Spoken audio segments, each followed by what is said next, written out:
In this video, we are going to see that if you have accidentally deleted a Google document and you want to recover it, how we can easily do that. So first of all, just keep that in mind that Google Docs allow you to recover the deleted documents within the 30 days from the trash area. After that time period, if you're trying to recover, you might not be able to recover it. So just want to keep that in mind. And let's try to delete some document. You can also delete it from here. Click on the remove button, or otherwise just open the document and click on the file and click on move to trash and click on go to docs home screen, and you will see the document has been removed. After that, if you want to, let's say, recover it, all you have to do is just click on the main menu and you can select the drive button.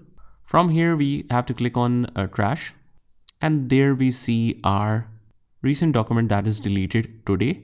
You want to click on this three dots and click on restore forever and click on restore, and that's how you do it.